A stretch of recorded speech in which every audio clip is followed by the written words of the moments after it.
welcome to another edition of Two Steps Ahead Podcast. Two Steps Ahead Podcast encouraging you to take your passion, make it happen, let yourself be great. I'm Son Edom. Now, coming up on the show, we're going to talk about a couple of things. We're going to talk about an exchange of good sportsmanship that has led to a lifetime ban for one of the participants showing good sportsmanship.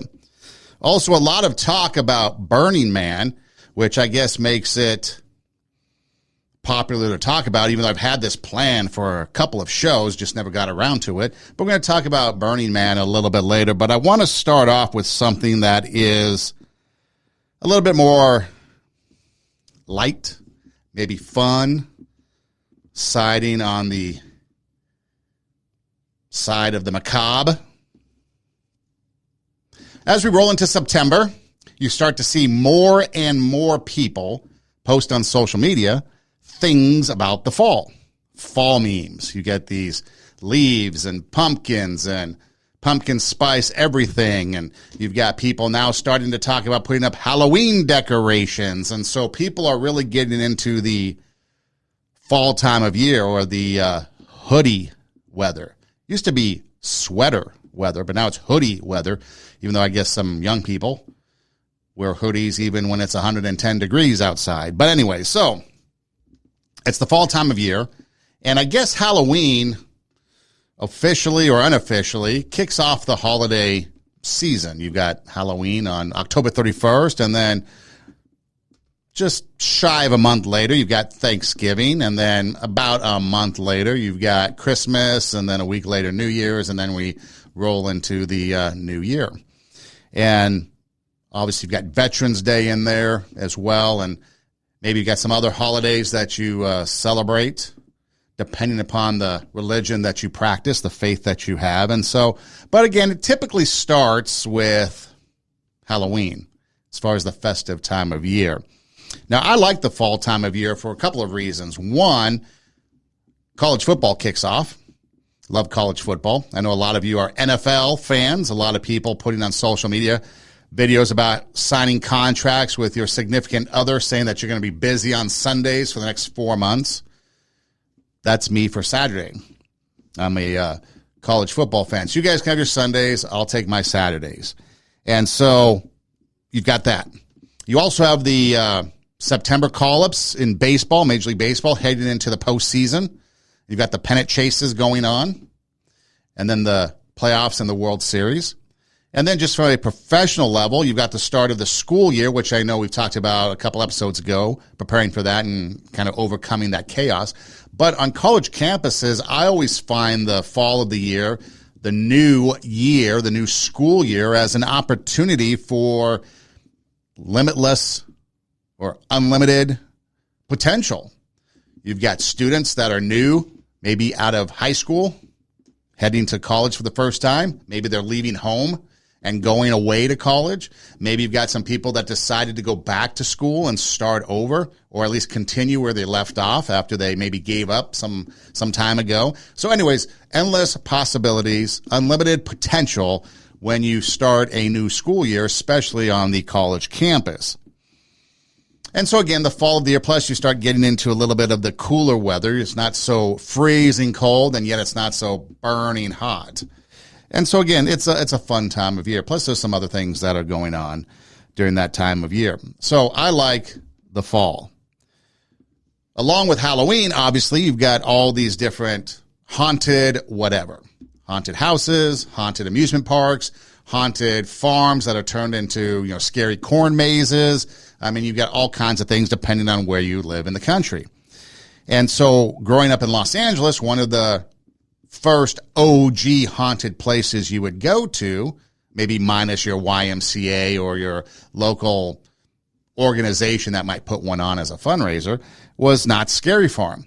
And I guess in 2023, if I read it right, Knott's Scary Farm is celebrating their 50th anniversary. Yay for you. So now when you talk about these things, you talk about Knott's Scary Farm, Universal Studios in Los Angeles has their Halloween Haunt Nights, and I think Magic Mountain out in the Santa Clarita Valley had them. I don't know if they continued with them. And like I mentioned, depending on where you live, your amusement park might have a haunted night or nights. If you live some other place, maybe, like I said, a farm turns into a scary farm, a corn maze turns into a scary maze, however you do it. And then, of course, you've got Halloween where you trick or treat. You got your costumes, you got your parties, you've got all kinds of things. You got your horror movies, all this good stuff going on. The idea behind it, though, is that we like to get scared. For some reason, that scariness that goes on at this time of year, we enjoy. And for some reason, being scared is fun. Why is that?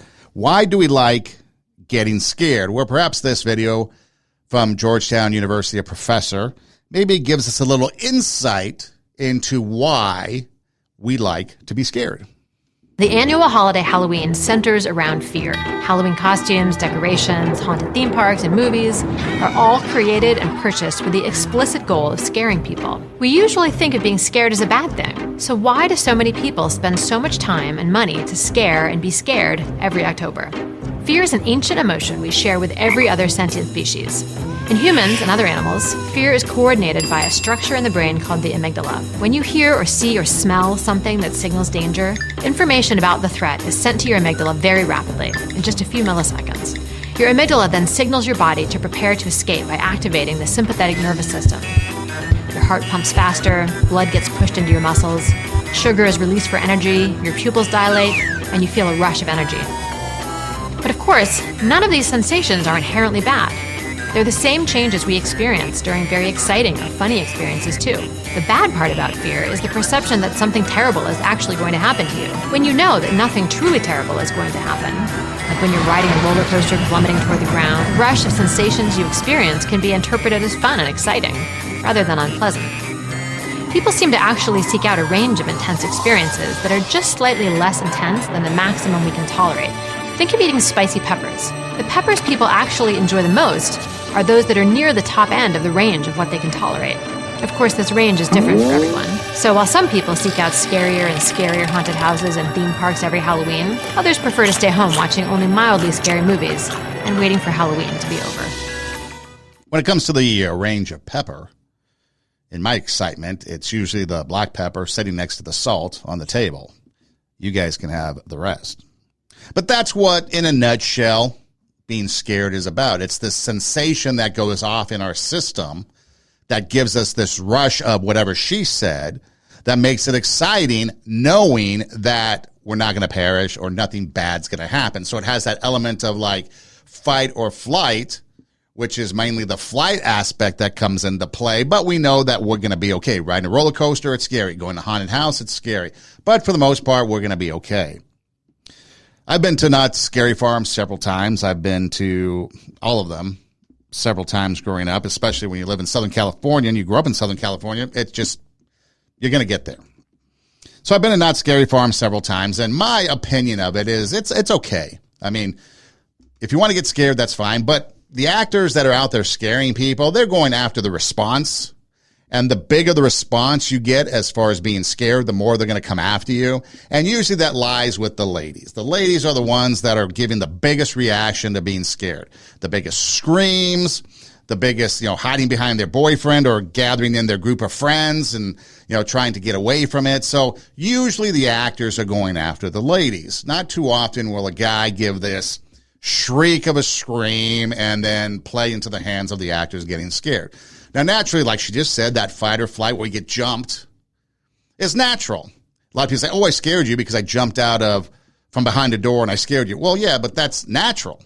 If you didn't jump, you might have a serious problem because that's the thing that's going to keep you alive in any type of situation. You're reflecting and trying to go into protect mode when something comes after you. So to me, that's not really scaring somebody. That's just implementing their flight or maybe fight mode. But again, when you get scared, that's what it is. And so usually you go after the ladies that are running around and, giving into it. I've had people come up to me and try to scare me, and I can't play into it and I don't get scared. So we have some dude in a mask with some fake chainsaw and he revs it in my face. I'm just not fazed by it at all. So I'm not the one. I'm the least of them to give into this. But I do like going to some of these things because you can take advantage of some of the rides and some of the other attractions that go on that you might not normally get to when you are doing a regular day at the park. For example, 2019, I believe it was, went to Universal Studios and their Halloween hunt. Had a great time, a lot of fun. Spent a majority of the time on the rides like Simpson, Jurassic Park. Is there an Indiana Jones or is that Disneyland? Whatever it is, all those rides. Maybe it was the Mummy. Maybe the Mummy's at Universal Studios and Indiana Jones is at Disneyland. But, going on those rides. And in fact, there was one time where we figured out where in Jurassic Park you have this drop where the camera was. And so we went a couple times to try to get that perfect picture, which we ended up getting. It was like the perfect picture at the perfect time. I mean, it's the best picture I've ever taken on a ride like that. And we finally got it. So we spent a lot of time doing that type of thing, having fun in the kind of non-scary part. We saw some performances. Like I said, rode the rides, did all that stuff. Then we decided to head down to the back lot where all the mazes and everything are, the scary stuff is, and maybe try to participate in something down there. Now, to me, it wasn't that great because you spend over an hour in line waiting to get into a maze. And then for some reason, as you go through the maze, it's, kind of cool. But then you get into these dark rooms and then I get hit on the back of the head. And now I'm like dizzy, like literally something whacked me on the back of the head. And I've had that happen a couple times at a local, if you're familiar with the Burbank area, Burbank, California, the Burbank Mall, Media City Center Mall, or whatever its name is now. Before that was even open years and years and years ago, down where, I don't know what's there now, but it used to be Sports Chalet. They had a haunted house thing going through there, and I got whacked in the head in a dark room during Burbank's Halloween thing. So, again, not a fan of dark rooms when it comes to that because my experience, that's just me. But anyways, I've been to them all. I've seen them all. I've had fun. And usually it's who you go with over what's going on that really makes it fun. But you're there to get scared. You've got the scary mazes, you've got the rides, you've got the attractions, and it's all there to have some fun. Now, the ticket prices can range. I checked it this year. It's anywhere from $60 to $200 because there's all kinds of these different packages. You've got the fast lane. You've got all this stuff. And again, people are looking for the reaction. And if you get a reaction, the actors are going to come after you even more because that's just how it is.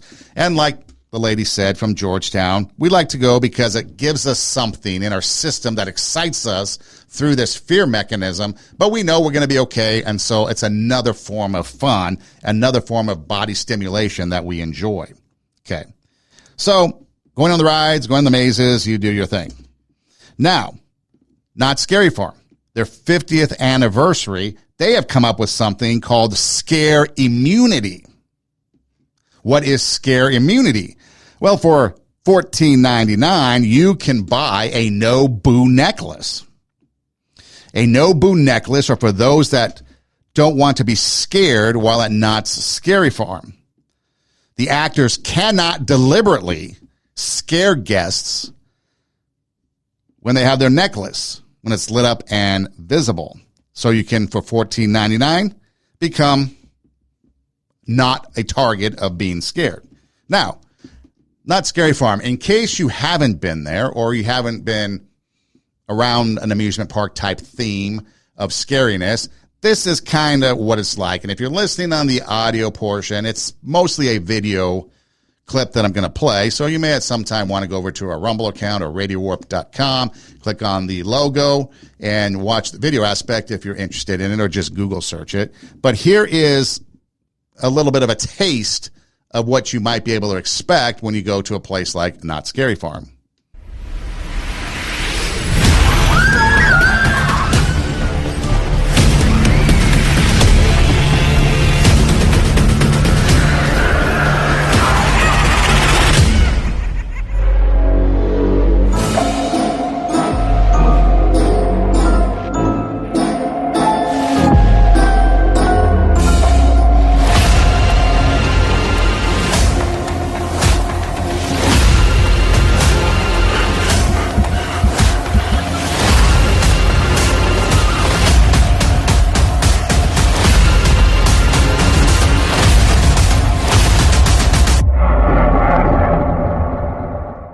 So again, that's a little bit of a taste of what Not Scary Farm is like. So of course, if you don't want to be scared by any of that deliberately, you get for $15 the No Boo necklace. It's a necklace that lights up, flashes, or does something.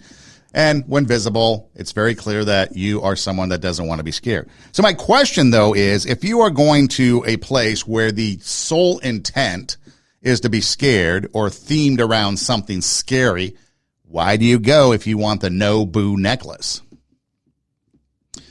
Now, there could be two reasons for it. It could be they're trying to market and get more people to come to raise revenue. And you can do that by getting people to buy the $15 for the No Boo. Or you can offer a $15 No Boo necklace and maybe more people get the $60 to $200 ticket and go and ride the rides. My suggestion is this. If you really want to go to Knott's Berry Farm and you don't want to be scared, go during the daytime. I've been to Knott's Scary Farm or Knott's Berry Farm during the daytime. Everybody goes at night. And so your daytime, even like on a weekend day, is going to be not busy. And you can do all the rides. They cover up the scary stuff. They have all the attractions open for the most part. And it's not scary. It's Knott's Berry Farm during the day and Scary Farm at night. So if you really wanted to participate in that, why do you go and get a No Boo necklace and get scare immunity on Not Scary Farm? I just don't understand that. Maybe you might be able to let me know. And if you do go, is it something fun? Is it this year? It's the 50th anniversary of it. What do you do at these amusement parks? Like I said, most of the time it was like in high school, you'd go, for a date, great date places, right? Because the ladies cling to you because they don't want to get scared, or maybe the group situation because everybody has fun and you have that collective scaredness together. But again, it's a fun place to go if that's what you like. But again, why do you go if you don't want to be scared? And would you pay $15 for a Boo immunity? And a lot of times these scary actors usually are located in a certain place, so you could also avoid those places, kind of like at Universal Studios. You could pretty much do the entire place, stay off the back lot, and you'd never get scared. You start heading down toward the back lot, that's when the actors come out and try to scare you. But again, you do you. Now, the whole point of that is to kind of talk about and have some fun as we start the show. But here's the thing. When you take a look at horror versus terror, okay, you're dealing with two different things. You talk about someone being terrorized versus Halloween Horror Nights or Halloween Haunt or horror movies. And Anne Radcliffe, she was a Gothic writer. Got to read some of her stuff as I was getting my master's in English. She did this thing called On the Supernatural in Poetry. And she basically talks about the difference between horror and terror and the significance of it, especially when it comes to the experience that you have. So I'll read something just briefly, and then I'll put it in layman's terms. So horror versus terror. Anne Radcliffe, again, a Gothic writer, has many novels out there of the Gothic nature. And in fact, some of hers, I went into one of those old-time bookstores that specializes in older books, and some of her books can be valuable, but they're highly sought after too, so who knew? But Radcliffe describes horror as the cheaper shock value version of the emotion. Horror is the fear of something concrete as experienced when one encounters a monster, a specter, or a scene of violence. Terror, on the other hand, is characterized by uncertainty and obscurity. It's the sense of anxiety and dread that comes from the fear of the unknown or the yet to come. So basically, terror is fear of the unknown. So you're being terrorized by something unseen. And then once you see it, now you have a recollection of what it is. And now you might be horrified, or the horror kicks in because you have familiarity with what it is that is now or once was terrorizing you. So we are terrorized by the unknown under the bed. We are terrorized by the unknown in the closet. But once the boogeyman exposes himself, now it's horror. So basically it comes down to this. Terror will control our mind. Horror controls our emotion. And so as you go through what's to eventually become Halloween season, scary season, maybe you go to the not scary farms or whatever you do to scare yourself into excitement and fun, keep in mind that terror controls the mind. It's the unseen that is terrorizing you. Horror is the concrete absolute that you see, and that is controlling your emotions. So happy Halloween. Burning Man is all the rage because apparently there's 70,000 people stranded on the playa as of our conversation right now. I wanted to talk about this because I knew at the end of August, the last week of August into the first week of September of the year 2023 was going to be Burning Man. And I wanted to talk about Burning Man for a couple of episodes, but every time I sit down to put together a show, I start with an idea, and then as I do research and it takes me to this story and that story, other things come up, and then at the end, most of the time, the idea that I started out with never is what I do the show about. It's always some other show that comes out of it. So I thought, well, now since everybody's talking about Burning Man, I'll dust it off and bring out the story that I was going to talk about. Started in 1986, in case you didn't know. And basically, it's a big thing out in the desert of northern Nevada, in case you don't know what it is. It's about 100 miles north of Reno.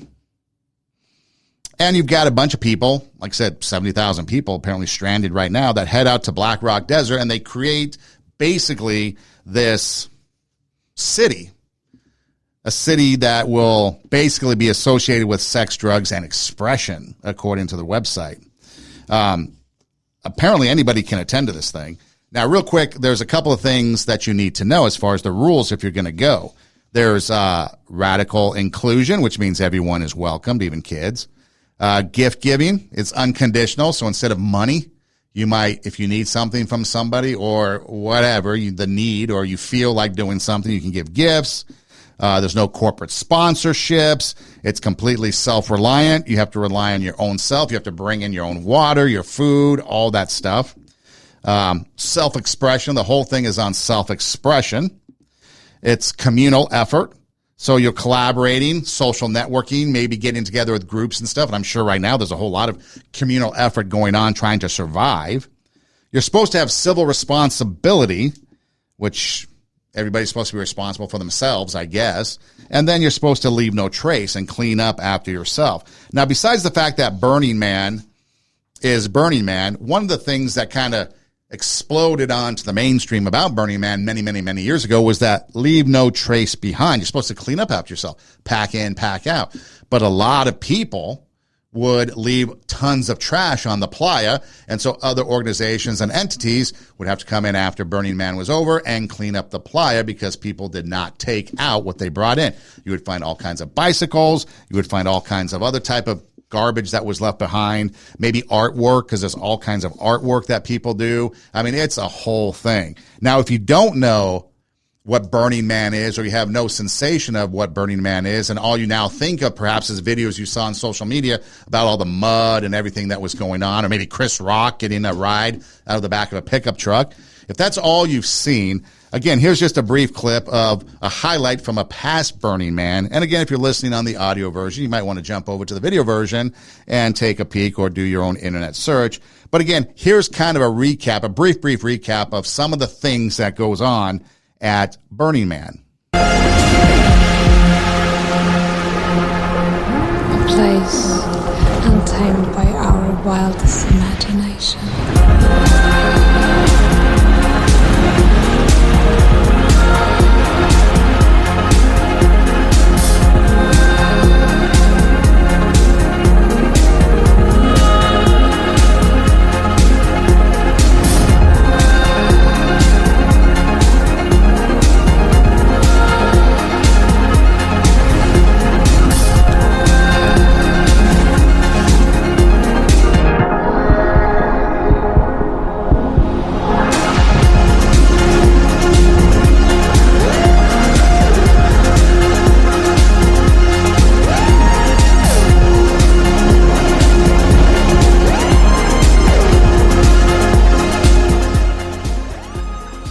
So when you take a look at that video, it can be pretty inviting. It looks pretty cool. You got that stuff all lit up at night.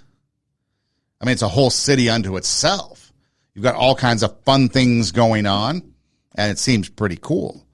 But for me, maybe you like it, and maybe you want to go someday. But for me, I've been camping. I have no interest in going to Burning Man whatsoever. In case you don't know, some of the things that are required, they recommend off their website, 1.5 gallons of water per day per person. Sunscreen, sunglasses. They do have those porta potties, which are now becoming a major story because they can't be serviced because of the torrential rain that has caused mass flooding and I guess a big mud field, so people can't get in or out. So they also recommend you bring an emergency toilet, like a 5-gallon bucket with liners and lids. And you have to prepare because during the day it could be 100 plus degrees, and at night it can get below 50, 40 degrees. You get all kinds of whiteouts. And I put rainstorms, and hey, look, we have a rainstorm that has hit through the playa and stranded 70,000 people. So that's the reality of it. The other thing, too, is that apparently the dust on the playa is one of an abrasive in nature. I mean, it's not just your normal, like, soil. It's like some dirt that is abrasive, that cuts you. So there's harsh conditions. You've got the wind and the heat. There's apparently trash everywhere. Like I mentioned, I've seen many stories over the years of people having to go in and clean up the playa afterwards. The big thing is they recommend that you wear socks and shoes because you get playa foot. Apparently the abrasive toxic nature can affect your feet and cause some sort of medical condition. So again, I don't see the fun in it. Sure, you watch the videos, but I don't see the fun in it. But here's where it gets really, really kind of dark and I think twisted in certain areas.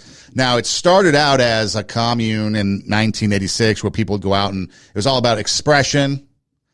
And then there was drugs and sex and all that stuff. So it was basically an Eden-esque type of thing, very hedonistic. Well, from there, it became very popular. So now a lot of celebrities go, a lot of TikTokers and influencers. Everybody wants their pictures to be known and all this stuff. But here's the thing. So you've got a thing there called the Orgy Dome. You've got BDSM dungeons. You've got a human car wash. You've got constant nakedness. And now they have, apparently this year, they had an airplane where you can get involved in the Mile High Club and use your imagination if you don't know what that is. So my thing is, what kind of person, and I'm not judging, I'm just curious. Because first of all, take the camping situation. I guess I've seen videos of people in tents. I've seen videos of people in like RVs, campers, van conversions, all type of living conditions. But again, and I've seen showers. They say there's showers there, but basically you fill your little bucket up with water, and then there's like a little hose thing that I guess has some sort of suction pump. When you turn it on, then it dribbles out the spout. My shower is like I flood my bathroom every time I shower because it just pours down on me. That's the shower that I take. So I am not going to go to the playa because they've got showers. Nor am I going to use the porta potty when there's 70,000 people using the same porta potty. I am completely grossed out by this entire thing, to be honest. But people like this. But again, the Orgy Dome. So again, a lot of sex involved with it. The human car wash, you can use your imagination on that. The planes for the Mile High Club. And you've got all this stuff going on. And again, when the founders, I guess, Larry Harvey and Jerry James back in 1986 started this, it became associated with expression, sex, drugs, and then some art. And like the video showed, there's some pretty cool things that are going on there. Some pretty talented people. But if you're going specifically for all this, could you imagine the potential hazard to you that you might be facing? I mean, just think about the Orgy Dome. Okay, now they say that you have to have consent for every single thing that you do, every step that you do. But just what about the hygiene that's going on there? I mean, I've read some testimonials. They weren't salacious testimonials. They were just on a, normal kind of newsworthy, website. maybe like Huffington Post or something. It wasn't that one, but, something like that, Salon or Slate, whatever. And then they're giving their testimonials about what's going on, describing some of the interaction. And I'm like, the fantasy is always going to be 1,000 times better than the reality.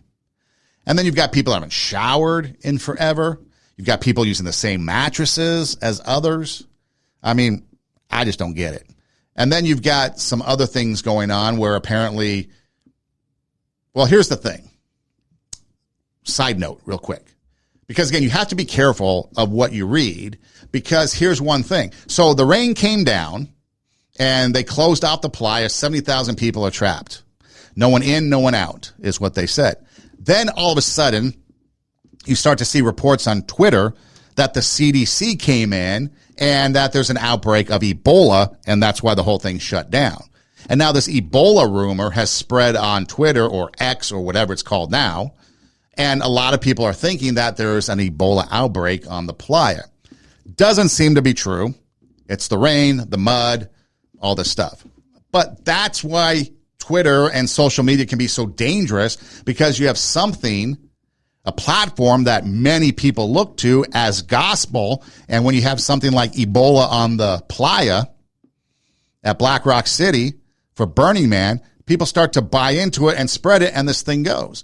I watched and we've talked about it before, but a documentary on the social dilemma, I think it is, on Netflix, and it talks about how kind of misinformation or lies spread 6 times faster than the truth because people like that salaciousness. But again, you've got that. So you do kind of have to be careful, because I was going to say was then you have a lot of reports of other types of diseases that, are transmitted amongst each other in their, adultness and their adult entertainment, their adult fun. You've got other types of illnesses. They've got a whole medical tent and stuff like that. But I ask, why do people want to go to this? I don't see anything fun about it. Sure, it looks great on video with it dark, and you've got the lights shining, and you've got the big burning thing of the Burning Man at the end and all this stuff, but it just doesn't look like fun to me. Going out to the desert where it could be 120 degrees at night or in the daytime, and then at night it drops to below 40, and that's what's happening now. People are freezing. Trash everywhere, dust and dirt everywhere, dirtiness everywhere. And then what kind of food are you eating? I just don't get it. But I guess every year people will get out there and they will go do it. But then what about the depravity when you think about lives being shattered? I talked about this on an episode a couple podcasts back. At the start of every college school year, you got the fraternities and the sororities and the partying and all this stuff going on. And a couple years ago at the University of Nebraska-Lincoln, on the first Friday night, school hadn't even started. School starting Monday, the Fiji House, which was, I guess, a fraternity, there was a rape that took place. So a young gal, 18 years old, hasn't even taken her first class, and she's already raped on a college campus. How many lives are destroyed on weekends at a college campus, on a college campus, because of fraternity and sorority parties? How many lives are destroyed here because of whatever goes on that's not reported, even though consent is supposed to be a big thing? How many people come back with a disease? How many people come back with some other form of sickness? And why would you want to expose yourself to that? We just got through the pandemic, and now all of a sudden everybody's just back to whatever. And there's things worse than COVID that you can catch that is life-altering, life-changing. I mean, back in 2019, apparently there were 58 arrests for sexual assault. That's just the fact, okay? That's a lot. A lot of lives that are affected, at least the victim and the perpetrator. So 58 times 2, and now you've got 116 people, lives destroyed when they set out on the playa to have fun. So why would you want to expose yourself to stuff like this? What kind of mindset does it take? I know people might say, oh, you're just a prude, or you're just trying to be this or that, or a negative Nelly. But no, what fun is there when you're exposing yourself to a lot of potential hazards? And now you've got the rains, and you got 70,000 people cut off, and they say shelter in place, conserve food and water because it might be a couple days, before they get to you when you get this report. and you've got this abrasive nature of the desert. I was watching a video, Woodstock 99, perhaps you've seen it. And that's what it reminds me of, is the rains came and the food supplies, water supplies. I mean, the whole thing just became a tragic nightmare. And it ended, apparently the whole thing ended prematurely because one of the nights there was a rave going on. And apparently it took place, that's maybe like at an Air Force base that was abandoned or something like that, because there's big hangars and places that people would go to have raves that night. And apparently the night that it all ended, a van rolled in, the doors opened, and there was a 14-year-old being raped inside the van, and they had to cut the music, cut the rave, and the whole place started to riot and it became a train wreck. But that's the type of thing that you're going to experience when you go to some of these things. You've got the drugs, you've got the booze, you've got a heightened sense of whatever that the amygdala is getting you, because we talked about fear and how that gets us going, right? Well, what about the sex side of it? What about this excitement and what your body is doing? And you can easily get away with all kinds of things if you really wanted to. And so it goes back to, do you really want to set yourself up to be in a place where something could happen to you even though your intentions are good? And on that Woodstock 99, there were several people that were underage. Well, I shouldn't say several people, but there was one gal who I guess was underage when she went, and she was one of the people that was giving her experience on the documentary, and she was sharing a lot of things that she shouldn't have been exposed to. So it makes you wonder why people want to head out there and be a part of this and take part in something that can be so tragic and so life-threatening. And they've had it before. I mean, you had Woodstock originally, and then Woodstock 99, and then apparently there was like a fire festival where something went down. I don't even like going to Coachella. I'll never go to Coachella. I'll never go to any music festival in general, just because I don't trust the other person in these situations. When something happens, it's hard to trust the other people. Now, humans are great at coming together when it's a disaster of some sort, and I'm sure that the people that rely on, according to their rules, their 10 rules of Burning Man, communal effect and civil responsibility and gifting and radical inclusion, that they're going to try to work together to survive, get the things they need. But the conditions there aren't going to be great. Why would you want to expose yourself to that?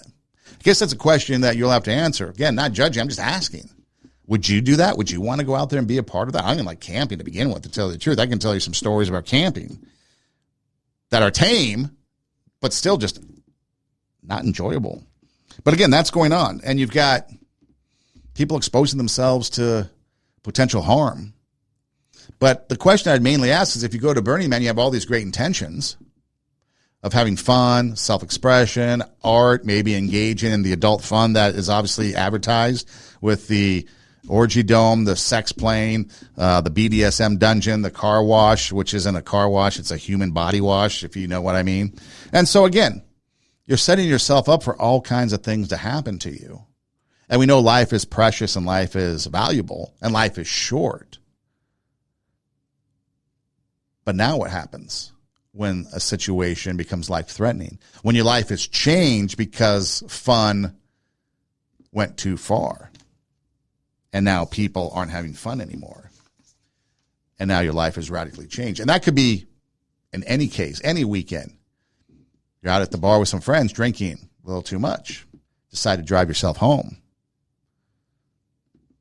Whatever it is, got to be careful, got to be responsible, got to take care of life, because it goes so quickly. John Mellencamp, the OG Cougar, making some headlines.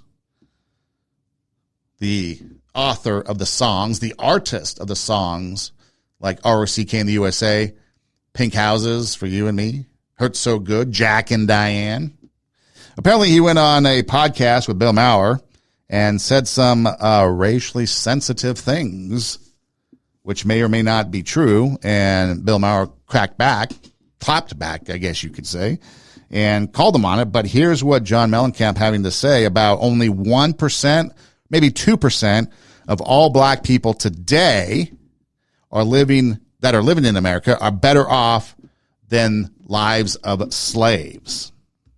I wrote a song that I never recorded because I felt it was wrong, but it was called From the Fucking Cotton Fields to the Plague Fields.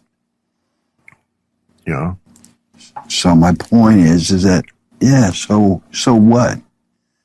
I would say that us white people love to have black people entertain us. I would say that the playing fields are a lot better than the cotton fields. That's what I would say about that. Maybe I'm crazy, John, but it seems like making no money as a slave picking cotton was not as good as playing left field for the Yankees. I mean, I'm sure there were reasons why. Dave Winfield has some beefs against Steinbrenner. I'm sure. No doubt, there is 1 or 2% of black people in America who have a better life. Oh, stop. That's what you think? 1 or 2%? Okay, let's say 10%. I'm just pulling a number out of my ass. It is. That's where it belongs. Hey, I just pulled a number out of my ass. I know, but I'm telling you, that's just not true. But, Well, okay, well. Listen. We do have statistics.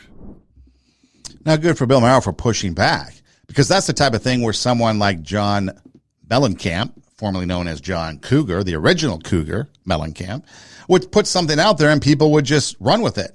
Say only 1%, maybe 2% of black people are better off today than slaves, which is obviously not true. And just like Ebola at Burning Man would spread through Twitter or X or whatever they're calling it now, something like this, if not pushed back upon, would spread like wildfire over the same platform. Now all of a sudden people are calling for or repeating this information, and it's completely not true. And like he said, he just made it up. He just pulled it out of his backside. But yet people will still take what someone like him will say and run with it. And they'll be like, oh, see, this is what's true. When it's really not. In fact, it's false. And there's a lot of that going on in our country. A lot of false narratives that people are preaching as true. I'm telling you, man, that X or Twitter, that is the most toxic place on the planet. You go there and it's just a bunch of lies. It's just a bunch of self-promotion that are lies. I mean, it is the worst place. It's the worst name calling. It's the worst trash talking. It is the worst place. Elon Musk might be better off just yanking that thing. He's rumored about it. He's talked about it a couple times. If Twitter went away, I would not care, because it is one of the worst places on earth.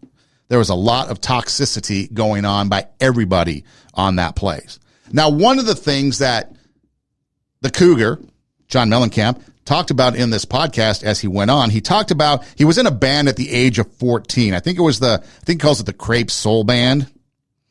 He was 14 years old. It was a mixed race band, and Fred Booker was a kid that was 16, and he was black. And Mellencamp says that Fred Booker is the one that taught him to sing and dance, that they learned from each other. And I'm thinking, well, why not focus on that? I mean, you said some dumbass comment about only 1 or 2% of black people are better off than slaves in this country today. I mean, what an asinine, stupid comment. Because we know it's not true, and good for Bill Maher for pushing back. Why not focus on this? Hey, look, I had a mixed band race when I was 14 years old, and it affected how I live life because I was able to see what the other side is like. John Mellencamp is all against rap lyrics because it's degrading, it's derogatory. He hates the use of the N-word in rap lyrics. He thinks it's deplorable, that nobody, even black artists, should be saying it. So there's a lot of positive things to say. But here, Fred Booker was a guy who was a black kid, I think, like I said, 16 at the time, a couple years older, taught him how to sing and dance. And that's what it is. You're taking cultures and you're bringing them together. There was a scene in the movie Mr. Baseball with Tom Selleck, a.k.a. Magnum P.I., where he goes to dinner with, I guess it's his agent. She is Japanese because he has to go over to Japan to play baseball because his American career is pretty much dried up. And they're talking about different things, and they go to dinner. And when dinner is revealed, because it comes on a silver platter with a silver dome, and when it's revealed as to what dinner is, Tom Selleck's character, Mr. Baseball, is thinking that it's going to be some sort of fish, sushi, Japanese, food. But it turned out to be steak, Kobe beef, a steak. And the comment was from the gal that Japan takes the best of all cultures and makes it their own. And I actually tried to find the clip to play it, but I couldn't find it, at least a good quality of it. So I told you about it. But that's what it should be. We should be able to take and learn from other people, the best of other cultures, the best of other people, and learn from and share and elevate ourselves based on what we learn from other people. I mean, if I say Tuesday, what comes to mind? Tacos. If I say Cinco de Mayo, what comes to mind? Beer, alcohol. Although Cinco de Mayo has nothing to do with Mexican Independence Day, that's in September, but you get what I mean. Or what about St. Patrick's Day? Or Irish? You can throw anything out there. China, Chinese food, whatever. You take the best, or if I said K-pop, music, right? There's things out there that we can all enjoy, that we can take from cultures, that we can take from other people, that we can take from and we can share and we can better everybody. And see, and that's the opposite of what goes on at Twitter. That's what the opposite that goes on in politics is they take and they divide. And there are people that will sit there and they will die on an ideology that is completely stupid, like 1 to 2% of black people are better off today. That is an ideology that is absolutely false, but people will die trying to defend that ideology. Instead of, on the flip, like Mellencamp says, he had a 16-year-old black kid teach him to sing and dance. And then ROCK is, in the USA, is a song about music throughout the years, celebrating music throughout the years. So why not take from the best? Why not learn from each other? Why not come together? I'm assuming, I'm not there, but I'm assuming people on the playa in northern Nevada are working together to try to survive. At least I'm hoping. But that's what we need to do, come together. Because if we're not coming together, what's the point of even being here? If we are looking at other people, looking down on other people for who they are, because of their culture, their traditions, why? There is so much that we get from other cultures. There's so much that we get from each other, whether it be musical influences. Talk to musicians. How many times are musicians talking about their influences? And some of them might be surprising. I mean, you take someone like Richard Marx, how many people he's influenced and written songs for. Or Michael Bolton. I mean, there's a lot of people that he's influenced and written music for and stuff. And people be like, what? Are you serious? Yeah. And they'd be people that would be surprised as to someone with this genre of music would associate with a guy that's like a crooner, a solo artist singing pop songs, love songs. Yeah. Because we learn from each other. We grow from each other. We can share ideas and thoughts with each other, even if we disagree, just like the old philosophers would come together with different ideas and talk about them and share and think about and pontificate.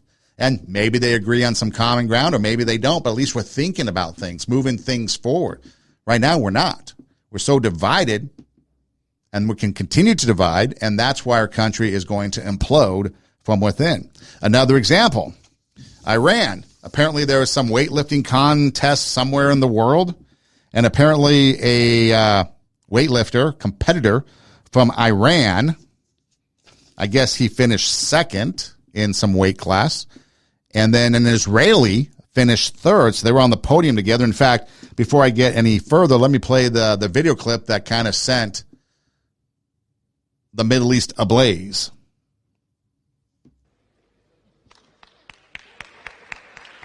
Then we go to the 109 plus bodyweight category. We have the third place. A bronze medal goes to Poland, Polska, Karol Duskał. So you notice in the back, the Israeli extends his hand, so the Iranian weightlifter shakes hands, they take a picture together. Well, apparently now that Iranian weightlifter has been banned from competing and being a part of and participating in and showing up at any weightlifting facility in Iran because he shook hands with an Israeli. Now, every single good sportsmanship, anything that I looked up, whether it be a list, whether it be an article, whether it be an expert I listened to, all of them say good sportsmanship includes shaking hands with your opponent. There's other aspects to good sportsmanship, but good sportsmanship includes shaking hands. Now, the Israeli finished third. The Iranian finished second. The Israeli reaches out, shakes hands, and now the Iranian is in big trouble. And he can't participate. He's banned for life because Iran doesn't recognize Israel, and all contact between Iranians and Israelis is prohibited. Apparently, he is banned for life because of an unforgivable discretion. Unforgivable discretion. He shook hands with an Israeli. That's unforgivable. He crossed the red lines of the Islamic Republic. How bad of him to shake hands. I mean, really, Iran? That is what's bad? Not all the other things that you're doing? But shaking hands with an Israeli is the worst that you can do? Now, there was a chess player that apparently got in hot water somewhere along the lines, and he defected, became a naturalized French citizen. So I would hope that perhaps this Iranian can defect and somebody, another country, accept him so he can continue weightlifting. Because how despicable can it be for someone to ban you because you show good sportsmanship and you reach out? That's just crazy. But that's where we are in this world. That right there is an example of what our country is becoming. Republican, Democrat, liberal, conservative, Christian, non-Christian, whatever it is. It's becoming that. Your association with that person is now making you ostracized. I wouldn't be surprised if there comes a day where if somebody posted something on True Social, which is Trump's social media, that you get arrested for that because you were associated with something that Trump was associated with. Or if you write something conservative on Twitter, that the police come after you. That's where we're getting in this day and age. Because you've got a weaponization of things going on, and it's no different than Iran blacklisting this guy, saying he did an unforgivable discretion, and he crossed the red line of the Islamic Republic by shaking hands with an Israeli. Because the upper echelons of Iran hate Israel. Unbelievable. And then, of course, there's been other things. I mean, not too long ago, back in 2022, an Iranian female rock climber got in trouble because she competed without her headscarf on. She was placed under house arrest, had to apologize, and most recently I've seen she's back competing wearing the headscarf. But she got in trouble. And at the time they were protesting because apparently there was a young gal who got arrested by the moral police in Iran and died in the custody of the Iranian moral police. Obviously, they beat her and killed her. And so the women were protesting, and they weren't wearing their headscarves. And this was one of those protests. And then she got in trouble for it. Luckily, she's still alive. But again, she had to basically give in to what the Iranian moral police were saying. But how is it that we've come to a place in this world where shaking hands with somebody, showing good sports and competition that's supposed to be fun, is an unforgivable discretion, crossing the red lines of the Islamic Republic? You look at this country, we're not too far from that. We're crossing the red lines of the Democratic Party, crossing the red lines of the liberal ideology, the trans ideology. It's out there. You got to check yourself because there's a lot that's going to continue to go on as we get closer and closer to this next election, as we get deeper and deeper into the future of this country and the divide. I mean, real quick, something we might talk about on a later episode, but you've got laws in California that are prohibiting, if they become laws, will prohibit a store owner from confronting a criminal. You've seen all these smash and grabs in California. In Pasadena, California, a jewelry store was robbed of $500,000. I don't know if they tried to fight back or not, but $500,000 lost. California, a new law would say that you cannot fight back against them. They have to take what they can take. They get to take it. And you will be held responsible, and you could be fined up to $18,000 by OSHA if you fight back. And the only way to fight back is to hire private security, which increase the costs of small business.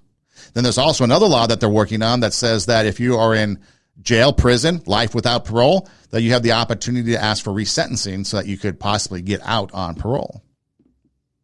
Kidding me? I don't get it. That's the world. That's the reality of the world that we live in. Again, the reality of the world that we live in, and you can put any spin on it. You can put anybody, replace anything into this scenario.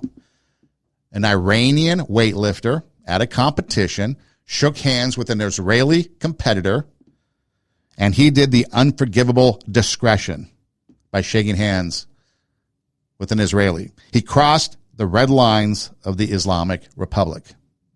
Banned for life. And who knows what else is going to happen.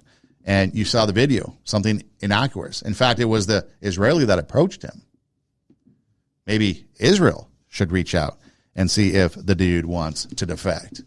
Because that's just crazy. And that's where we are. And again, sportsmanship. I've got the list here that I kind of took down. Some of the top examples or characteristics or qualities of good sportsmanship. Be a gracious winner. Don't be a sore loser. Shake hands was in every single one of them. Be encouraging, respectful, don't cheat, give 100%, be a team player, and have a positive attitude. Those were the consensus top selections of all the stuff that I read on what it takes to be a good, how to show good sportsmanship. That's what it was. And shake hands was always towards the top. Showing good sportsmanship is now the unforgivable discretion that crosses the red line of the Islamic Republic that is slowly creeping into the ideology of America today. This is Two Steps Ahead podcast, encouraging you to take your passion, make it happen, let yourself be great. I'm Son Edom. Hey, check out our website, radiowarp.com. That's radio, W-A-R-P, radiowarp.com. A lot of things on there. If you click on the Two Steps Ahead podcast logo, it takes you to our video page that has all the episodes, the video component of the episodes, and you can watch all the past videos. There's also like an orange line that goes across that page. If you click on that, it takes you to our SoundCloud account, which is our audio version, and you can download those and take them with you on the go. You can also do listen anywhere you listen to the podcast. Just search TWO, Two Steps Ahead Podcast, and we pop up. Internet search, or you can just say, hey, Google, hey, Siri, hey, Alexa, play TWO, Two Steps Ahead Podcast, and then the show pops up. So we're pretty easy to find, and again, just a quick internet search. Again, TWO is the two. Spell it out, TWO, Two Steps Ahead Podcast, and we pop up. You can email the show at twostepsaheadpodcast@gmail.com. I will respond. If you need to reach out for any reason, or you just want to give some feedback, if you need to connect with somebody, if you need advice, whatever it is, feel free to reach out. And if I can't do something, I can try to connect you with maybe some of the resources that I know, and maybe we can have a connection and help you out. But again, what are we going to do? We've got a lot of stuff going on. Right now, as we speak in this original broadcast, maybe down the road when you listen, it might not be as relevant, but we can take and learn from it. You've got 70,000 people on the playa, northern Nevada in the desert, Black Rock City. Torrential rains, they're cut off. 70,000 people. What's going to happen to them? Working together is probably the only way they're going to survive. You've got an Iranian shaking hands with an Israeli, and now banned for life because of that. Are we going to act like that? Are we going to push that? Or are we going to cross the divide and try to bring people together? Are we going to work on bringing out our inner greatness, raising the standard so that we may inspire and motivate others to do the same, so that we can take our passion, make it happen, and not only let ourselves be great, but let people around us be great as we become great in ourselves. I'm not talking about greatness out there. I'm talking about greatness within us, greatness within our circle. If we raise ourselves and we become the best possible person we can, that's going to bring other people up. And that's going to make society a lot better. And it starts at the grassroots level, in your community, in your neighborhoods, maybe in your social circles. It's not a top-down approach. It's a bottom-up approach, grassroots on up. But it's up to you to make it happen. Again, Two Steps Ahead podcast, encouraging you to take your passion, make it happen, let yourself be great. I'm Son Edom. Hey, thanks for listening. Do tell a friend. And until next time, God bless.